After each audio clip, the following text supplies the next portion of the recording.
Happy Friday. Thanks for joining me for Hard Money Happy Hour. We've had a busy week at Trius Lending Partners. We continue to look at a lot of properties, continue to remain active and busy in the marketplace. Investors continue to look at buy properties for both hold and flips. We continue to feel strong and optimistic about the marketplace. We hope it continues this way through the summer as people start to get back to work. I want to take a minute today and talk a little bit about something that's a lesson that we teach and explain to a lot of people very often, which is when not to buy a property. It's something that certainly doesn't help our business. It doesn't help us close more loans, but it's really all about our clients, and it's all about what helps you grow your business and when to make the move and when not to make the move. We spend time talking with clients about when not to invest in real estate, when it's not worth spending the money, or when you can't afford to spend that money, maybe jumping too quickly. In the first example, it doesn't make sense to spend the money if you haven't been realistic about what the property is truly worth. You make all your money on the buy. As such, you have to buy right. If you're buying for too much money, it's just not worth it and the math won't work. In those situations, move on. Don't take the property. Don't buy the property. There's always another deal that'll come up. There's always another opportunity to buy, to invest, to find a deal. Don't feel the pressure that you may put on yourself that you want to get into a new property, you want to grow your portfolio, and as such, you may buy properties that it doesn't make sense to buy.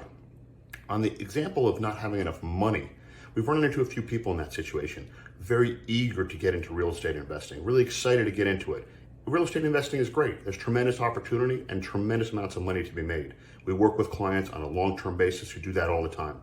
But it's important to know when you're ready to jump in, when you may not be able to afford to either jump into additional properties or maybe even to do your first property. People that don't have enough money, haven't saved up enough money, are taking too much risk by putting all of their eggs in one basket. One client I spoke to this week had just enough money for the down payment, just enough money to cover the closing costs, but no additional reserves on top of that. That's a risky proposition. You could find yourself in a situation where termites come up, leaks come up, additional expenses come up, or just basic living expenses, and you can barely afford that because you put all of your savings, all of your life savings into one investment property. The advice we give to our clients, to new clients, to people we talk to, when you might be on the edge of having the money, is to hold off, to slow down, and to take it easy. We don't want you rushing into a property that you may not be able to afford.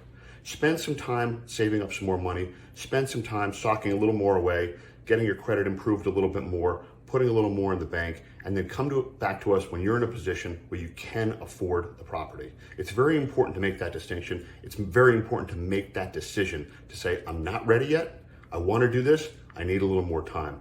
We're happy to help people. We help them all the time in counseling, advising, coaching when you may be ready, and helping crunch the numbers for you for when you may not be ready. Happy to hear from you. Happy to answer any questions. Have a good weekend. Thank you.